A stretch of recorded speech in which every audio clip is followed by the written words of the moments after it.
This is the horror. We're about to embark on a journey through the realms of horror, science fiction, and fantasy films that will leave you with fresh insights into your favorite movies.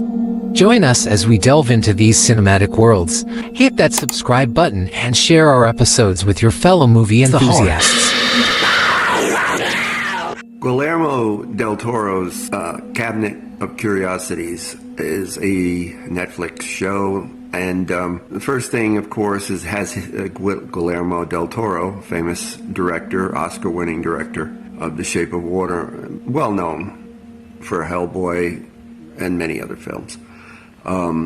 He does definitely do horror, Mimic, and Pan's Labyrinth, and on, but in his own unique literary style. And right off the bat, I should say that there is a heavy H.P. Lovecraft influence in this 8-episode series. And there's at least 4 Lovecraft-type creatures. And he's not alone in horror. I mean, John Carpenter and Stephen King are also very vocal in their inspiration that they derove from H.P. Lovecraft.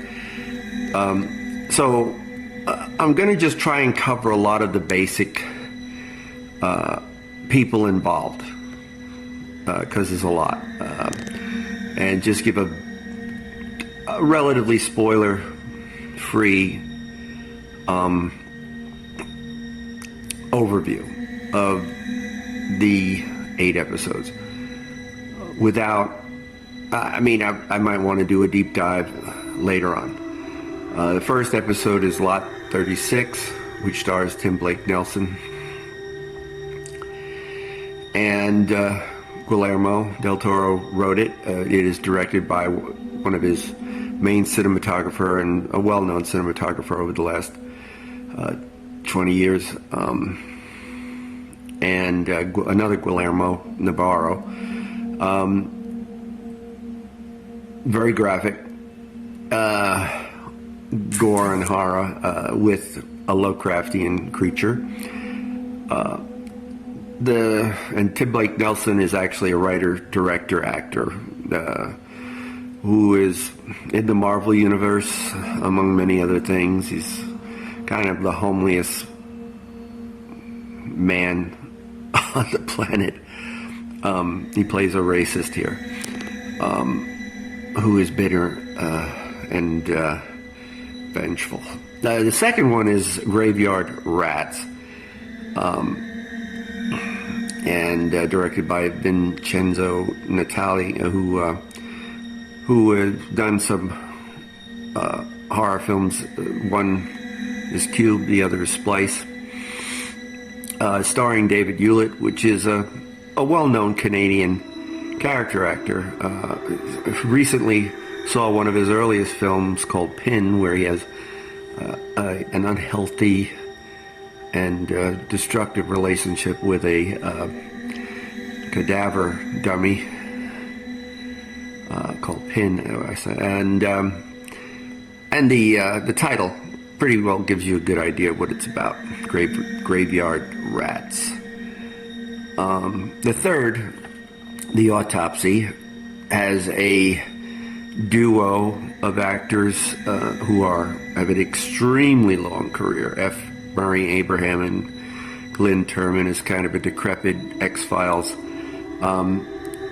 David Pryor is the director, who is best known for The Empty Man, a horror film, and written by a titan of the film industry, David S. Goyer, who on in the superhero category, Batman's movie, the Dark Knight trilogy, Superman versus Batman, Blade, on and on as well, a long career.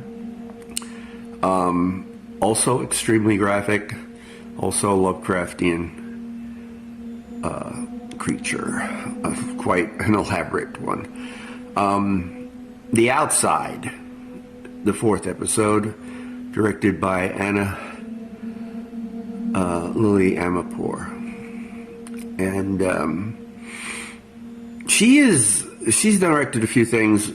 One of the more odd things or notable things is Jason Momoa, Jim Carrey, Keanu Reeves movie called A Bad Batch, a post-apocalyptic weird movie, super weird movie. This is starring Kate Micucci, who is a comedian, probably best known for Garfunkel and Oates, the musical comedy duo with Ricky Lindstrom, I think.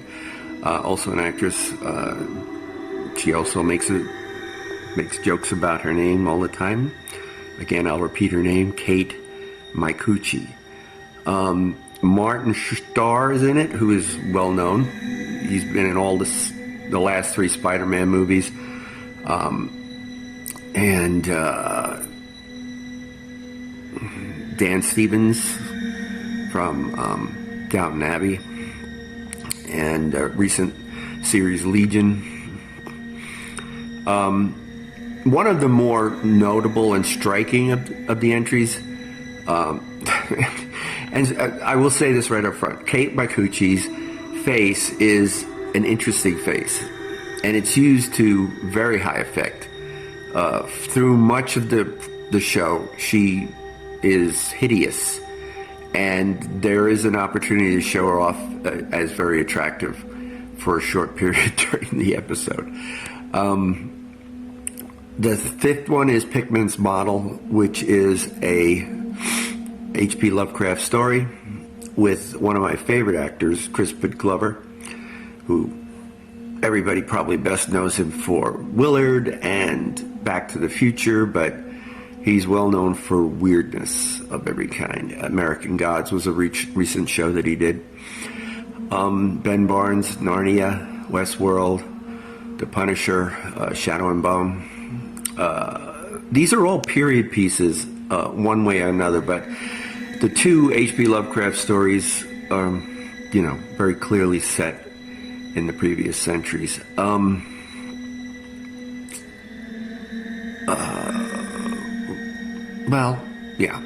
Then number 6, Dreams in the Witch's Forest, is also a Lovecraft story.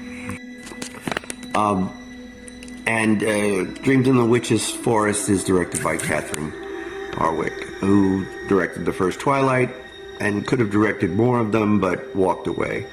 She also did Red Riding Hood and 13, another H.P. Lovecraft story. Rupert Grint, or Ron Weasley from Harry Potter, is the main star. Again, Lovecraftian to the extreme. Now, the last 2 are probably the most different from the others. One, my favorite, is the Viewing, with a nice cast. Peter Weller, Eric Andre, Sophia Boutella, and Charlene Yee, and Steve Agee. There's more, but those are the most notable ones. Peter Weller is, of course, the original RoboCop, but I'll make another reference to him in a minute. Eric Andre, comedian from Adult Swim, among other things. Sophia Boutella, well known for lots of where she plays femme fatale, extremely dangerous women, most notably The Mummy, but Kingsman 2 and Star Trek Beyond. Then there's Charlene Yee, another comedian who you'll recognize immediately once you see her, if you don't know her name right off the bat. And then Steve Agee is best known for the Peacemaker Suicide Squad franchise.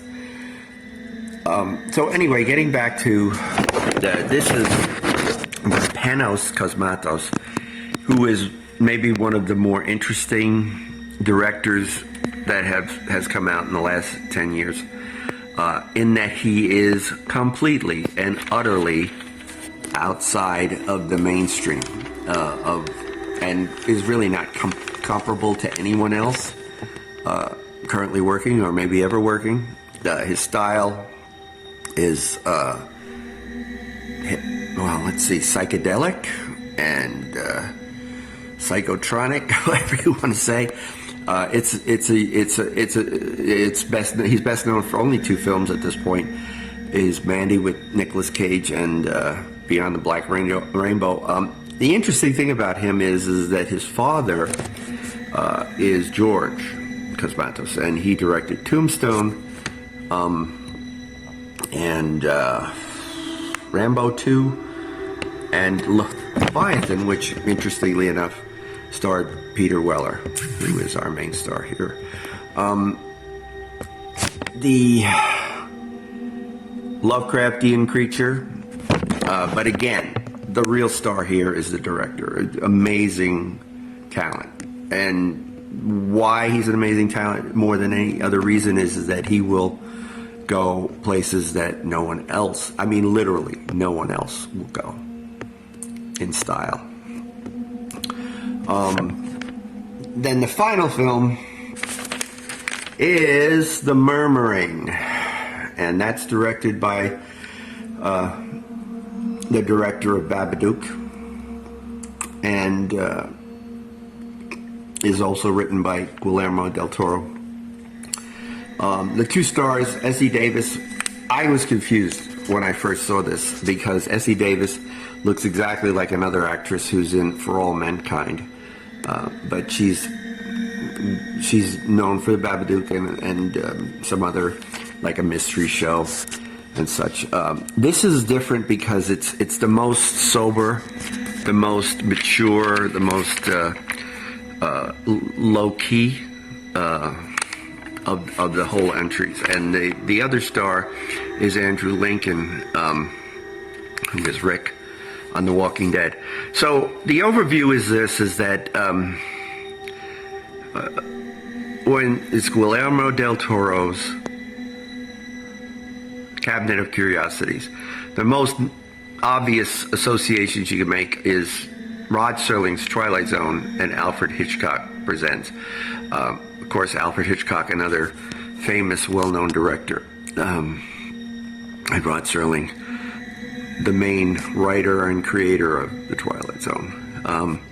This is curated to appeal to his audience, but also to bring a higher level of taste and style to the horror genre, and that might not be welcome for everyone. You know, not everybody necessarily wants to have high-class horror, and honestly, he's finely tuned enough to know that he provides the campier and sleazier aspects of horror as well, mixed in with the more highbrow approach.